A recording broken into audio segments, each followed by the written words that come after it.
Hi, community friends. We are here to give you the updates for Q4, what's happening in the Hustle Humbly community group. So for Q4, we are going to start off with our community live in October, and it's going to be more of a fun one because it's going to be on Halloween, and we want you to bring your spooky stories. Yeah, they could be real estate related, or maybe they're not real estate related. I mean, most just haunted houses.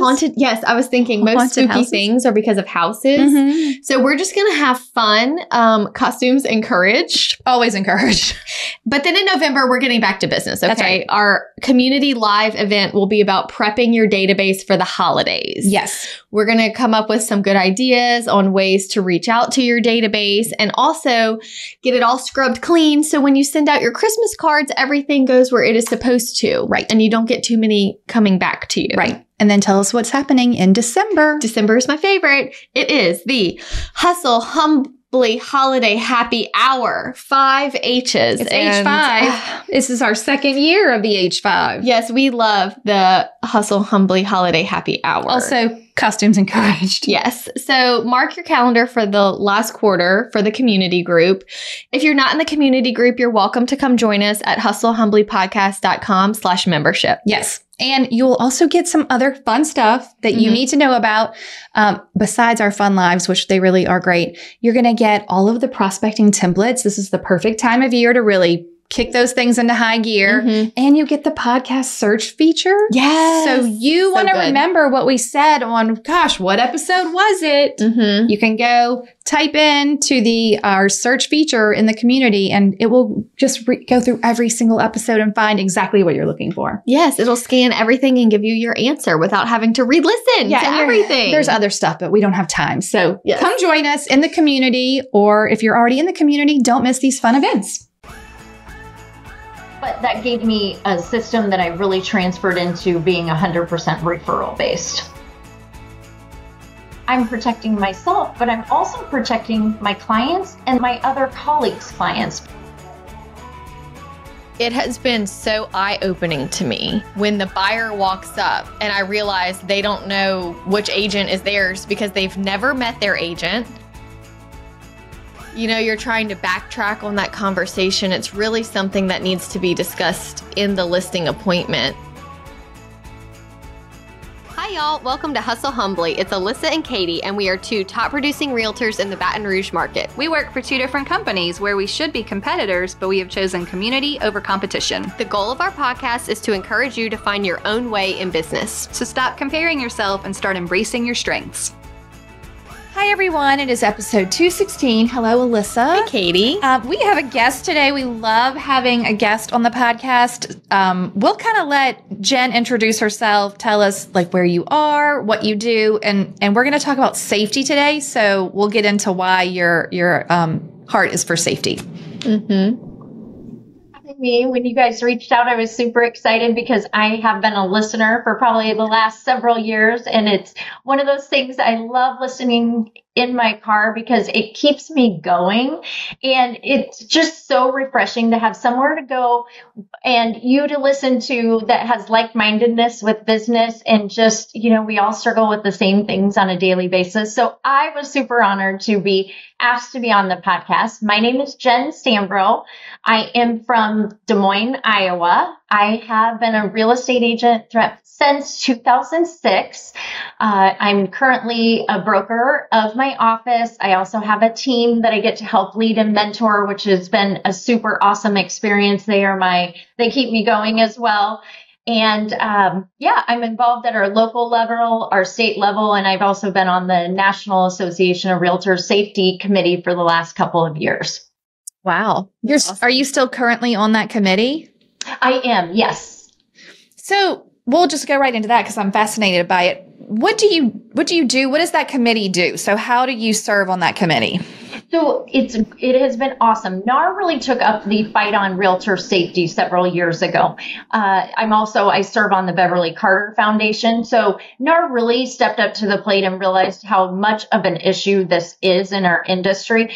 You know, before you heard a little bit of talk about it, but there weren't resources out there. So the safety committee at NAR, they really put that into effect to really have the change that they needed. So if you go out to the NAR website, and I would encourage you to do that and look at the safety section, you're going to see amazing, amazing tools out there that we can use and can be used in any and all areas of our business, also in our personal life. So, safety goes much more than just an attack. It goes into our well-being. It goes into our mental health. It goes into, of course, security. What am I trying to say? Prevention of fraud is what I'm trying to say. But they have awesome resources out there. The committee has been influential in what resources are needed. They've produced great videos that you can go out and use. They're really well done. So you can use those for training or even just to educate yourself. We have different forums out there. One thing that I have been part of through the safety committee and actually started at my local level, we have a realtor safety pledge. And I'm not sure, I hope that you are familiar with that from the national level, but there is now a National Association of Realtors pledge. And I would ask you to go out and read that. But what it boils down to is that I owe it to myself, my clients, and my colleagues, as well as my family, to take safety as a number one priority every single day, with the mission of getting every agent home safely every single day. And there's more to it, but I got to be involved at Iowa years ago when we actually wrote the first initial safety pledge, and then went out there and asked our agents and our brokerages and started educating the public of why realtor safety, why is that important. So at the national level, they really picked up our Iowa realtor pledge and really improved on that. We've implemented it. Right now, we're really working on getting that out to all of the states, all of the associations, all of the agents. We also have great tools in there as far as I use what's called a listing safety form. It goes right along with my pledge. And I use that on every single listing that I go into. And it's a one-page document, and it walks you right through. And it just says, hey, Mr. and Mrs. Seller. And this is exactly how I use it with them. Mr. and Mrs. Seller, we're listing your home. As a part of listing your home, we have to invite people into your home so they fall in love and give you top dollar for it. But with that comes some risks. And we know that people are going to be walking through your home with agents. They are going to be walking through potentially on open houses. There are certain things we need to be mindful of. And it talks about weapons. It talks about prescription drugs, jewelry, things that have your personal information on it. So right there on my form, it has a choice. Mr. and Mrs. Seller, would you like to require or ask that, and before a realtor brings a person into your house, that person must be identified to that realtor. And what we mean by identified is either somebody that you personally know, someone that has been given to you by a lender that you, as a referral, that you trust, or that you have met in a public place and identified. So yes, if I don't know you and you call me and I want to go see, you want to see a property with me, I'm going to take you through that. I'm going to ask you to come into the office if I'm in hours where there's going to be people in there, or a coffee shop. We're going to meet in public. I'm also going to sit down and talk to you about the process and how this is going to work. But I'm also going to ask you for a copy of your driver's license or some kind of form of government issued identification. So I'm protecting myself, but I'm also protecting my clients and my other colleagues' clients, because that seller, 99% of the time when I have this conversation, they are floored that an agent would ever consider walking someone that just picked up the phone and said, hey, I don't know you. I want to go see 123 Main. And now we hop in our car, we meet a stranger, and we now take that stranger through my seller's house or someone's seller's house. And that's where their kids live. That's where they sleep. That's where they eat. We don't always put that in perspective and think about the deal. So, my buy-in from sellers is 100%. Why would we not want somebody to be identified? It's so funny that you bring up that example. I have a higher end listing right now that requires me to be present for showings. So I'm meeting the buyer's agent with their buyers and just giving them a little bit of information about the house that they would otherwise miss. And then I let them go on their own and do the tour. It has been so eye-opening to me when the buyer walks up and I realize they don't know which agent is theirs because they've never met their agent. And come to find out, they were like an online lead. The buyer's agent didn't do any vetting. And I can tell because I'm there, they're realizing this looks bad. Like they're okay feeling it themselves, but they were ashamed for me to witness like, oh, you're just now introducing yourself to your buyer on the front steps of this, multi-million-dollar home. You didn't know anything about them before, but it's been about half. It is insane to me.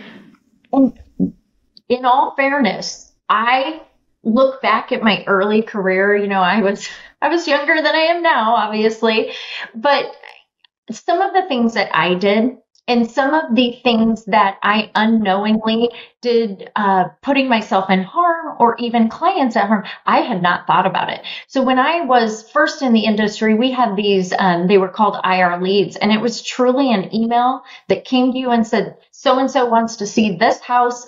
So who can meet him? And you had 5 minutes or whatever to respond. And multiple times, if I was in the office, I'd pick up the call. I didn't even call them. I got in the call. I met them. I still think back. I remember there was a day I met this cute couple, and they actually became super dear friends of mine, Mike and Kim Pohl. But I met them in a house, young couple. I knew nothing about them. I remember I was in the basement because I also didn't position myself where I should have been. They were awesome and have become one of my best referral sources, but that could have churned very, very quickly. And I had not thought through any of that. I have never been talked to about where to park my car. I had never been talked to, is it smart to have a client in my car or should I have them meet me? Is it smart? I had not thought through any of that. I grew up very small town in Iowa, not far from here, and you knew everybody. And if you didn't know everybody, they knew you. And no matter what you did, your parents were going to know about it before you got home. And there's a false sense of security that came with that and naivety that sometimes I long for that because I wish I could go back to the time where I wasn't aware and I hadn't seen evil personified in my own life, I guess, in the way I did. But I think back and I cannot believe that that's how I ran my business. And I think that's the perfect segue into why we have you as a guest today. One of your friends was killed during an open house, and we would love to hear from you about her story, how that impacted your marketplace, your industry. Is that the point that you started implementing safety protocol? We just kind of want to dive into Ashley's story. Well, thanks.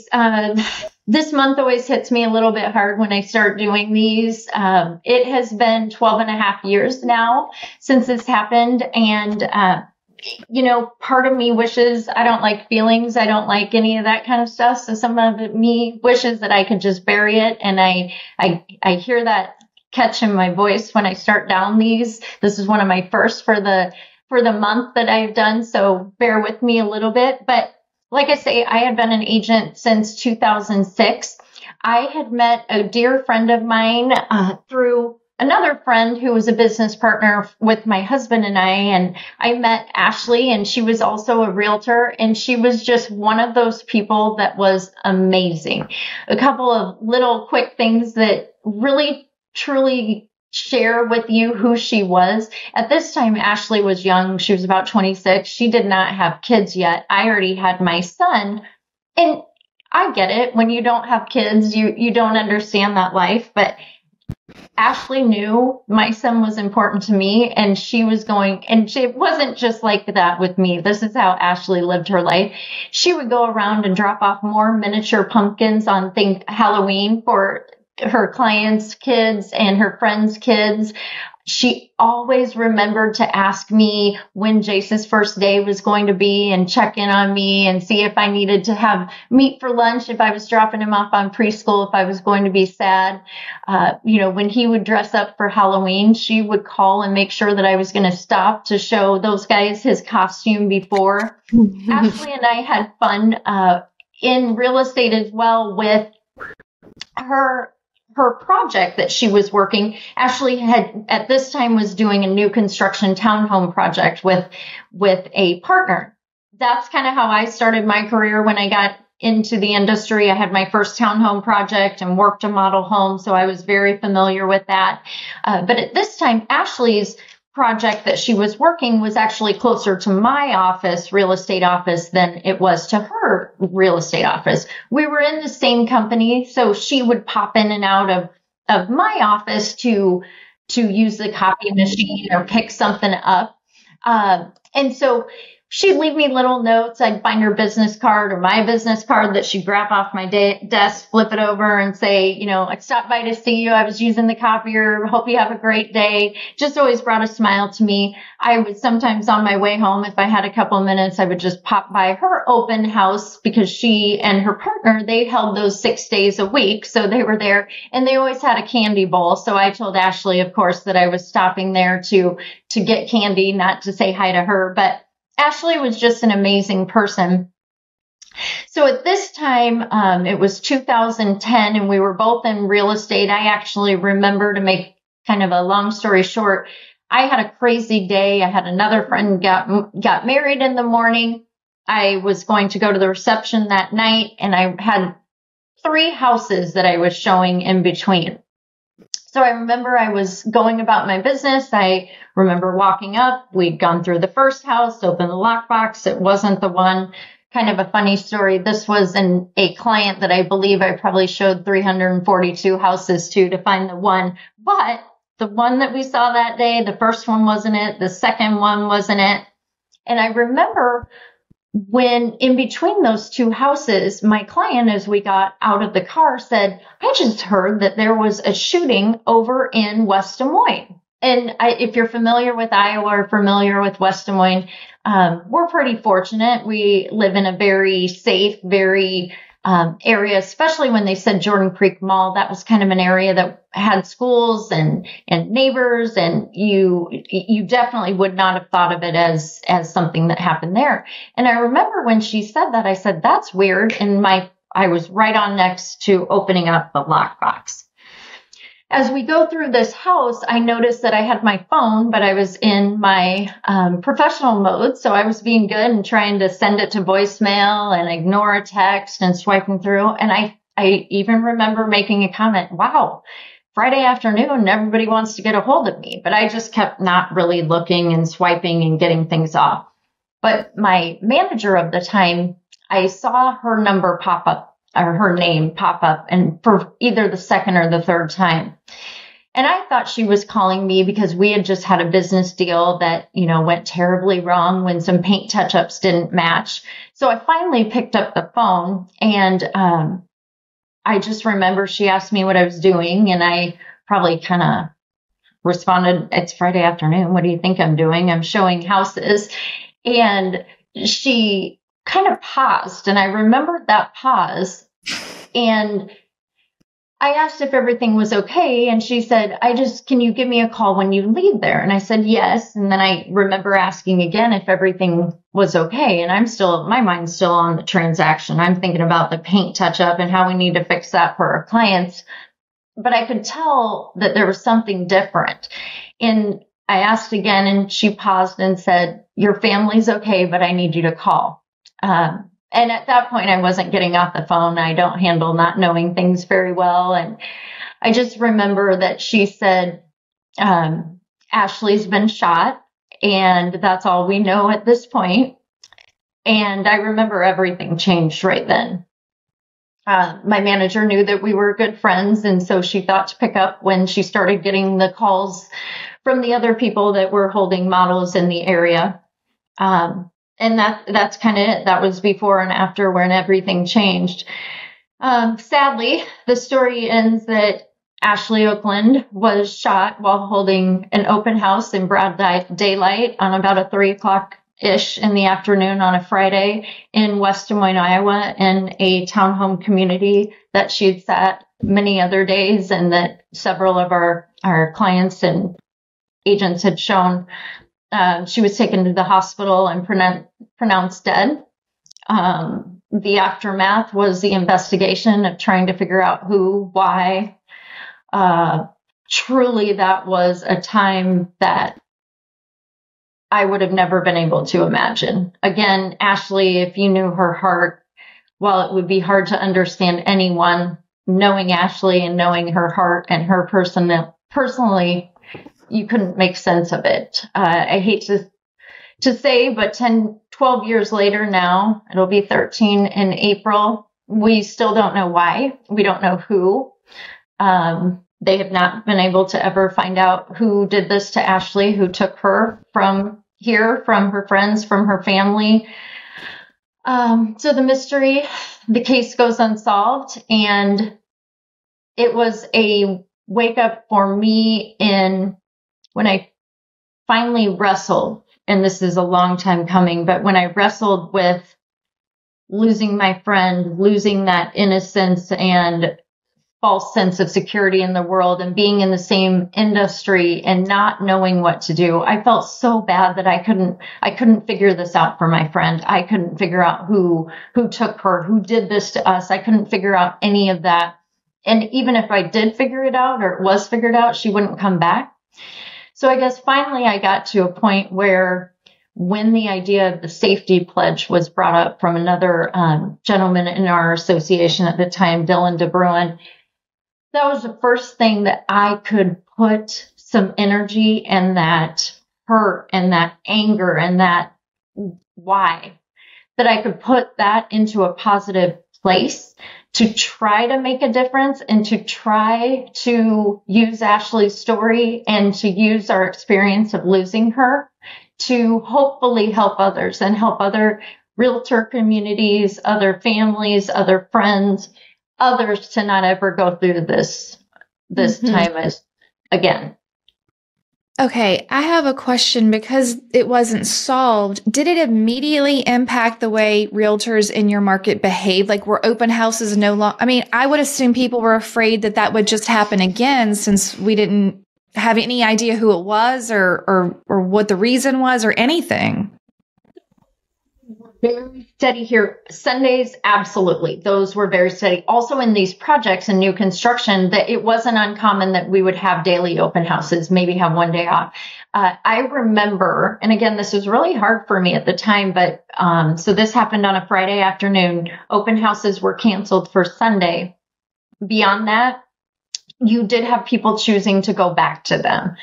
It was really hard for me because I got those personal and professional lines blurred, but we did have some people go back. You know, sadly, I will say we had people that went right back to them right away and did not change anything. You know, it couldn't have happened to them. It wouldn't happen to them. This was something that was just directed at her. Well, the fact is, we don't know that. We still don't know that 12 years later. And beyond that, the fact remains that an open house, when you are sitting there by yourself in a home, is an opportunity. It's an opportunity that we are inviting strangers into this space. We don't know if every stranger that is coming through that door is truly a buyer. We don't know if they have good intentions. So we've got to take that step of, I may think that I'm super safe, but we don't know who's coming in, and it gives the opportunity. I would say that we've seen changes in the last several years as to more talk around the safety. We definitely had some people that took that up right away and made changes to their open house systems, or how they handled that, taking a buddy, working with a lender so that you had someone in there. We've seen that, but yes, some went back and some did not. You know, honestly, at that point, I did not go back, which was a personal choice for me. I was not confident enough or in a healthy enough spot at that point that I would have been any good for myself or for clients in their house. I had a lot of people tell me I needed to carry, get your permit to carry a gun when you're in there. And again, that is an option for people. I'm not saying one way or another on that. I do urge people that if you are going to go that route, you need to make sure that you are proficient and you are practicing with your weapon all the time. I was so scared and so on edge and so uncomfortable at that time. I would have been more harm to myself and anyone else. That wasn't where I needed to be. It also naturally evolved into a shift of how I did my business. I went away from that open house model, which I think also we can argue that our industry, our lives, our technology, I don't find them as beneficial as I did when I was doing them that time. But that gave me a system that I really transferred into being 100% referral based. Thousands of real estate agents have purchased Email Templates 101, and we wanted to share some reviews. Nikki said, love these templates. I've been an agent for a little over a year and have done quite a bit of business, but this was my first time using the email templates from start to finish through a listing transaction. It made it so much easier, and I feel so much more organized with these systems in place. That's what they're there for. Absolutely. Shannon said, I just sent my first seller just listed email and they loved it. That one is my favorite. It's so good. So good. Mandy said, these email templates were a great investment. They would have taken me years to put together on my own. They did take years. They literally took years. That's how long it took us. So with email templates, you get 12 buyer templates, 17 seller templates with attachments to guide you through each part of the process. And each template can be customized to fit you. Check out episode number 31 for more information, or head over to emailtemplates101.com. Okay, so you're not doing open houses as a practice now. How do you handle it when you take a new listing and a seller asks you about open houses or wants you to do an open house? Like, what do you say? Yep, we talk about that right up front. I'm very clear with that when we're going through the listing interview and seeing if we're a good fit to work together. I give them my reasons for that. Again, open houses are one tool, but there are many different ways to get clients through our door. When I open an open house, I don't have the ability to have those discussions, to demonstrate the house up front, to make sure that we're bringing ready, willing, and able buyers through. So we talk about that. I talk about the risks for them. I do not feel that that is going to lessen your chances of selling. And I believe that 100%. There are ways that we can market your home through video, through camera, from our photos, from doing tours, through social media. There's so many different avenues that we can also work and have a little more control and parameters around what we're doing. Because again, I have to remember they're also inviting strangers into their homes, a place that they live with their families. I usually don't have pushback on that. I, again, 100% believe that this is the best path for my clients as well. If I thought for an instant that they were missing out on anything by not having that open house, I would change something. I would have them list with someone else. But I truly do not believe that has impacted any sales that I have had in the last numerous years.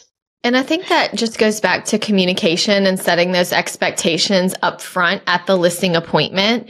You don't want to be 3 weeks into a listing and the seller say, hey, why don't you do an open house? And then, you're trying to backtrack on that conversation. It's really something that needs to be discussed in the listing appointment. We have an agent in my office that he was successful when I got there, and he's just always been a very successful agent, and he doesn't do open houses. He, coaches his kids on the weekends, and it's just not something, but he let them know up front, as part of my marketing plan, open houses aren't in that plan. Here are the things that are. Yes. And I remember hearing that and going, but it's sort of like that scarcity mindset. You just think, I have to do this to make my sellers happy. And it's like, no, you tell them how you run your business and you be the boss and communicate with them. So I think it just only affirms that if you address it before they ask, it's a non-issue. And if it is something that they find important for the marketing plan of their house, then we're probably not aligned to work together. And that's okay too. That's one thing that I've learned over the years, and not just on an open house, but we are interviewing each other. So I'm investing a lot into my listings, into my clients. I wish, it's not a normal job. I eat, sleep, and breathe real estate and how all that goes in, but we're partners in this, and I need to make sure that they know what to expect of me, and I also know what to expect of them, and make sure we are a good fit to work together, and it's a win-win. And I think open houses for clients, for agents, some people use it as a great lead generation tool. One of my agents on my team, she loves open houses. She can convert buyers to work with her like no other. And I used to love open houses. I loved meeting people. I met some of my favorite clients at open houses. So, part of me misses that, but I just found for myself and what's best for my business and the way I'm running it, that's not one of the lead generation tools that I foster. Mm-hmm. Okay. So give us some good tips if someone's listening and they're like, well, I like my open houses, but I don't want to do them in an unsafe manner. What are some of your open house tips for us? There are great tools that we also have available to us now. Technology has come a long ways. Cameras, if you have a house, I would recommend that you ask your sellers if they have any listening devices, if they have any cameras that they're going to have in the house. Ask them if that's something that they're going to be watching while they're gone. That might give you a way to do that.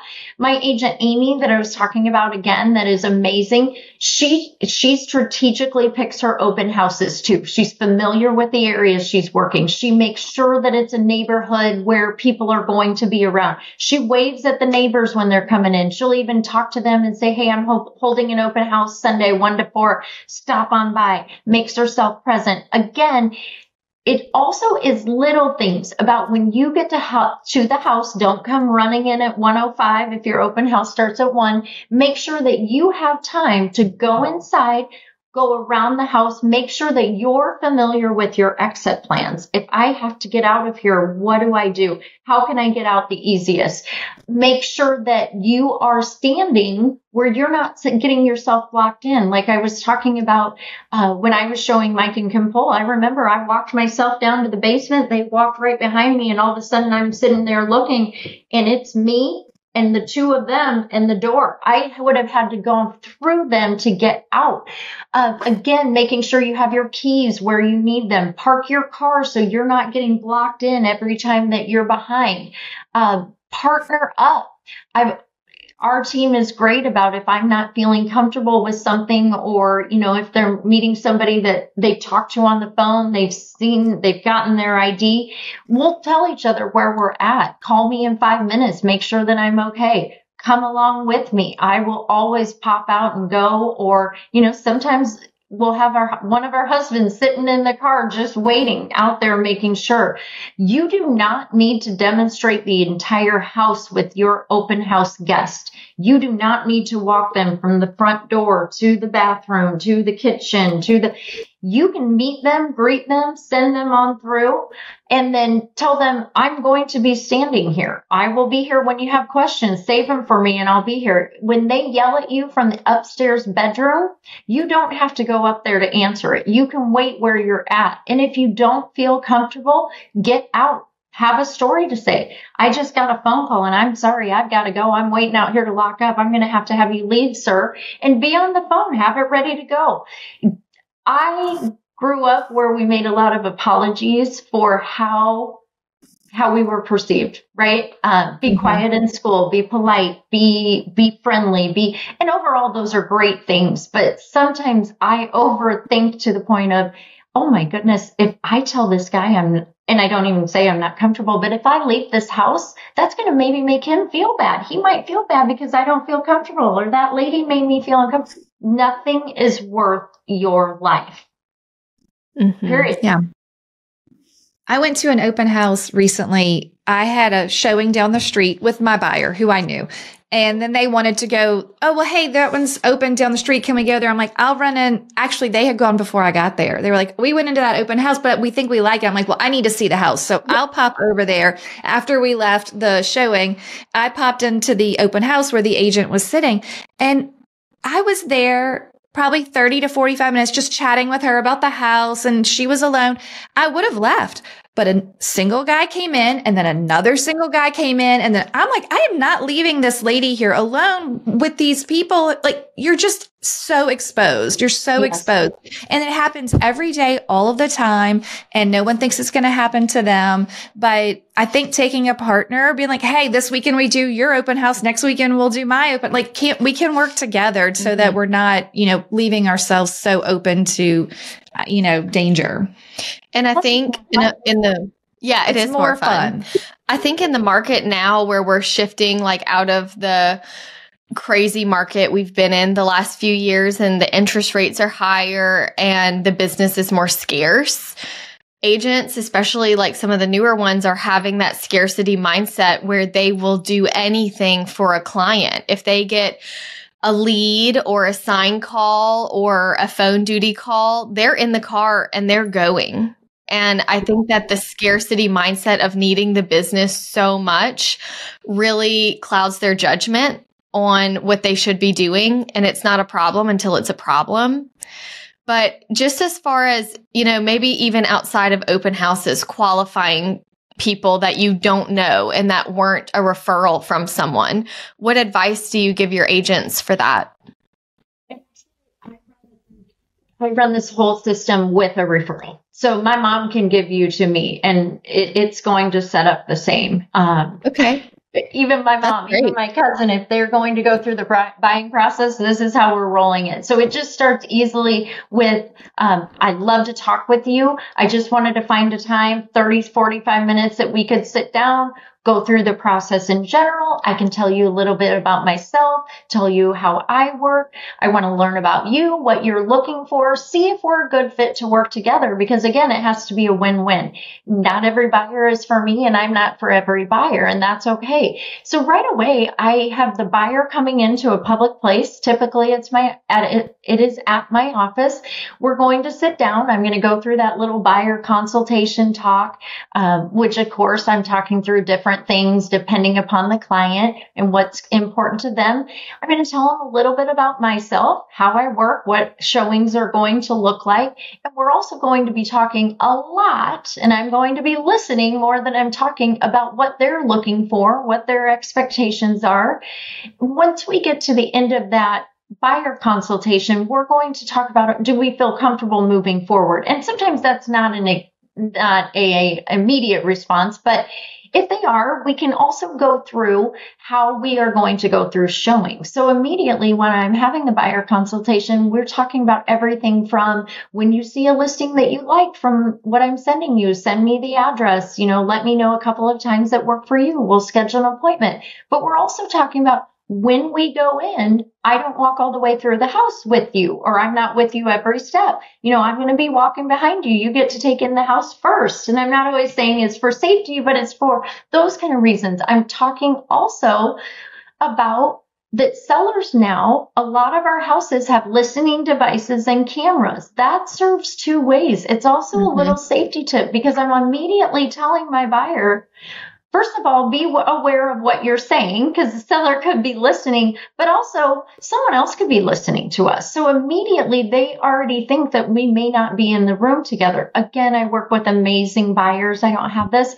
but we're kind of setting up that process. I'm also telling them, like you were mentioning, this is how I run my business. Because if I don't set those expectations, they're going to run all over me. And that doesn't have to do with safety. That's just good business.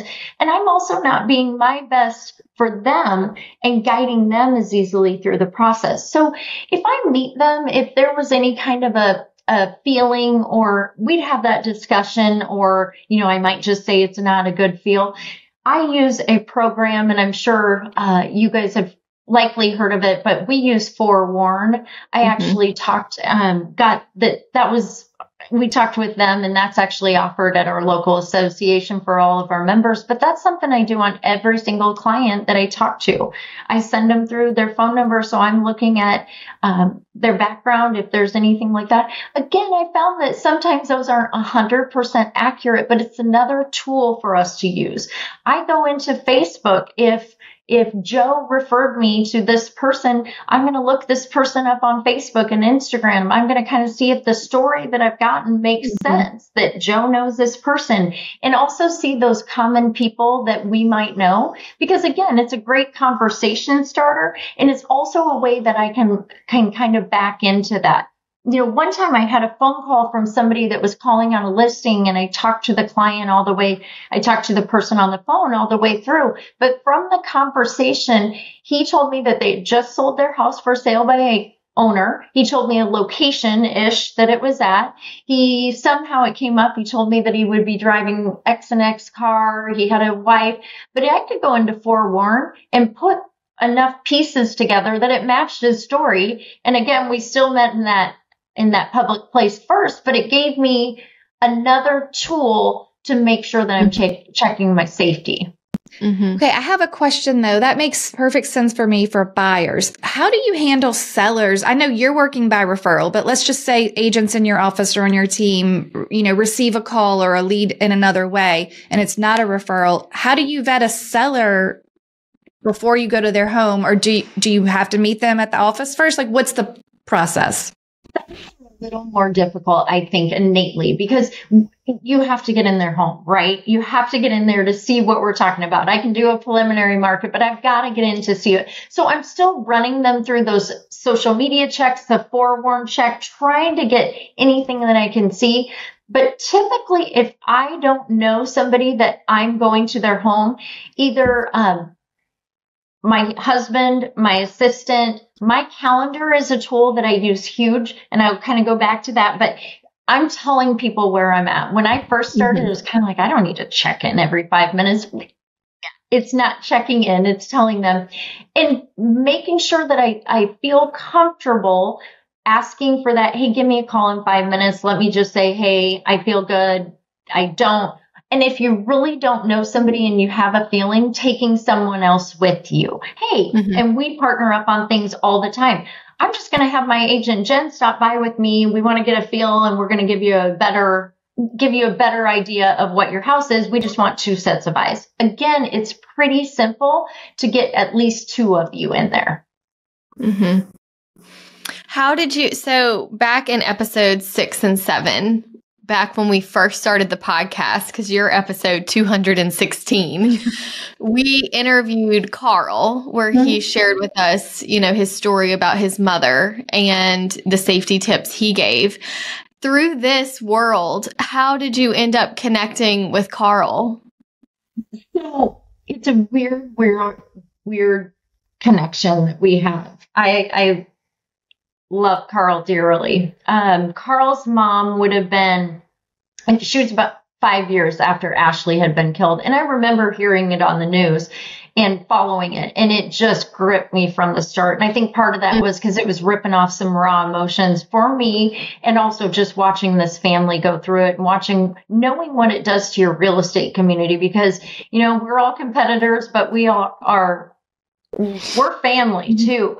So I remember watching that and just being devastated with it. And then when Carl kind of took up his Beverly Carter Foundation, I saw that, and I saw different places where he was going out and speaking.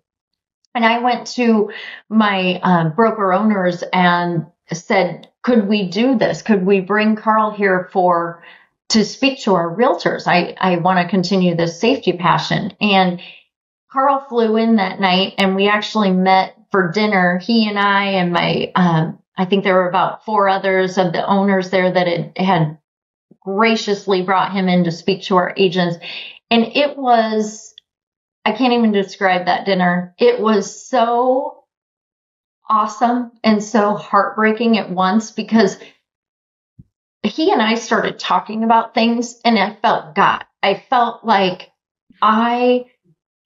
what he was sharing and back and forth, it just felt like it was another layer of my healing that much later, because he identified with all of those emotions. And I just remember he left in that passion and that fire for this, which sounds weird because of where it's driven from, but that passion just ignited. And in talking to him, I mean, he was from that minute on one of my forever friends. I mean, he's one of my favorite people and one of those that I hold most close.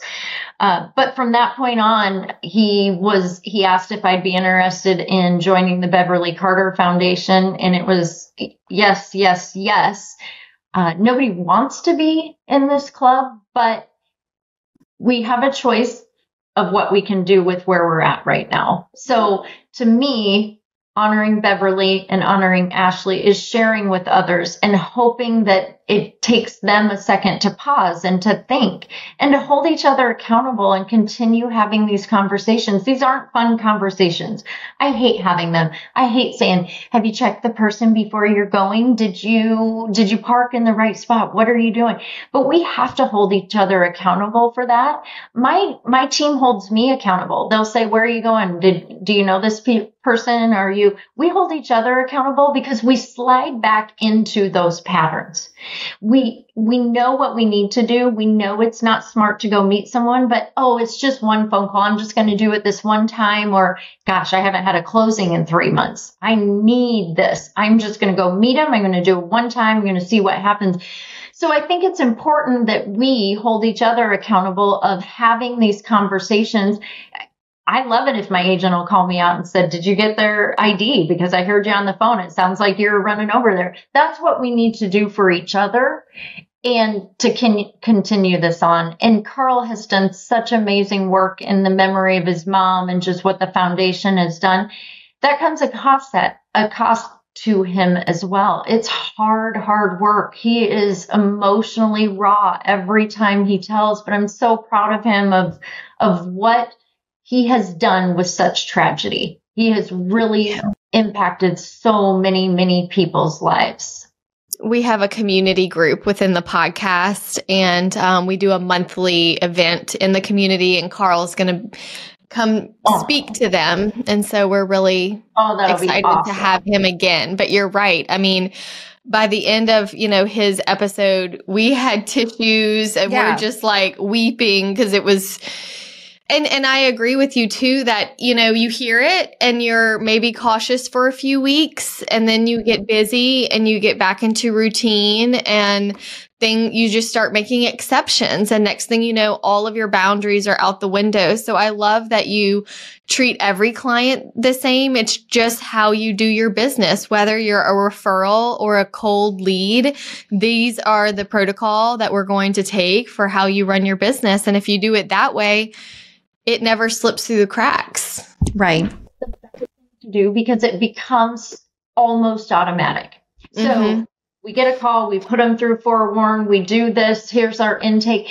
And I was mentioning this, I'm frugal. I'm a small town girl. I will save $1 if possible. So a lot of the things I do are not really safety apps. They're just easy things. My Google Calendar, if you go in there, anytime that my assistant Taylor or I plug in a showing, it'll say the buyer's last name, Morris buyer showing. And then if you go in there, it's going to have in the notes, it'll show, here's where I'm at the first house. Here's the time I'm supposed to be here. Here's the second route. Here's the third route. And it will show so that sadly, she knows, my husband knows, my team they would be able to figure out to get in there. They know that they can track me down if for some reason I'm not answering. And at least that's going to give us, when also with our contacts, this has been something that has been awesome from a safety standpoint, but it's awesome for my business because when I go into a Google contact, if I have buyer Sally, her Google contact is going to have all her information, obviously, phone number, those things. I'm going to put her address in there, but I'm also going to link her to her husband. So that pops up. Anything with kids, it's easier to remember if I can make sure that I'm saying the right name. But I'm also going to say that she came from Stu Smith.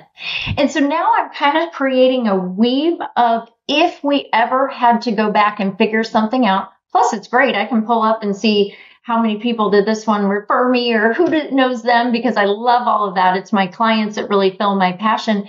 But I'm creating that story and that print, if you will. And those are super easy to do. And then when I can't remember what address, we had this last night at a selections meeting. We were trying to remember the one address that we'd shown. I can easily type in buyer Erickson showing, and it now pulls that up and I can click in and all the addresses were right there. So they're practical tools for making our business more successful as well. But there's so much behind them that we can do. Yeah, I think that's an excellent point. Okay, if our listeners, and I hope they are, feeling inspired after listening to this episode, what are some of the ways that they can get involved in realtor safety? Like, what are some things they should share with their peers, or what would you encourage them to do to be more, involved in realtor safety? You can tell I sometimes when I start talking about this, I can talk for a long time, but 3 things. Go out to the National Association of Realtors Safety Toolkit. And it would be awesome to link that for them because there are so many wonderful, wonderful, wonderful resources out there. Again, videos to watch, forms to use, that safety pledge. Please go out and take that. And then pull up that listing safety form that I talked about because it makes it so easy. Visit the Beverly Carter Foundation. Follow that on all social. We have great resources on that. I'm still blessed to serve on the board there. So please follow and keep. And then third, it's really keep those conversations going. Hold yourself accountable, hold others accountable because you're not being rude when you say anything to someone. It is truly because we owe it to ourselves, our clients, our colleagues, and our families to implement safe showing practices so that every realtor comes home safe every single day. That's the most important thing. But we've got to have these conversations over and over because we slip back in and we don't want another quote Dateline tragedy to happen before we have another pause and thinking through it. Sure. Yeah. Mm-hmm. That was perfect. Yeah. Did you bring a toast for today? I know you listen, so you know everyone gets to toast someone. So we would love to hear yours if you're ready. Yes. So I have 2 because I have trouble following directions, I guess. So my first is Carl. Again, Carl Carter he has been so important to me and he has brought so much healing and he also has served as my little warrior on this journey. I feel like when I go out, I know if I'm having these conversations, he's also having them. He keeps me going, and I'm so proud of all he has done. September gets hard for him. We're on some anniversaries of when his mom went missing and when she lost her life. So September is a hard month. And then he's having these conversations a lot of times in this month. I have to kind of get on him about he's got to take care of himself because it's wearing. So Carl Carter, love you. And then my other is for my team. We talked about they are really what keeps me. They keep me day to day. We have fun. We laugh. We do a lot of business. We help each other. Amy, she is a stitch. Amy, I told you, was our open house warrior. Julie and Taylor. I'm so thankful for them. Love it. Well, cheers to Amy and Julie and Taylor, and we love Carl too, so we're happy to toast to him. And thank you so much for coming and sharing. I know that's not a fun topic to necessarily discuss, and we appreciate you. And hopefully, I mean, you're saving lives. You just don't know it. Like, you know, what you do makes such a huge impact. So if someone changes their policies and procedures because of this, you've done a great service to the whole industry. All right. So I guess we're good to go. Jen, thank you. Truly. Yeah. Oh, you're welcome. Thank you. Thanks for asking me. I mean, Yeah, again, absolutely. It's weird. It's not one of those things you ever want to be asked, but I do appreciate it. I hope it helps people. It will. It will. Yeah. Okay. Have a good day. Bye. Thank you. Bye. Bye. Thanks, Jen.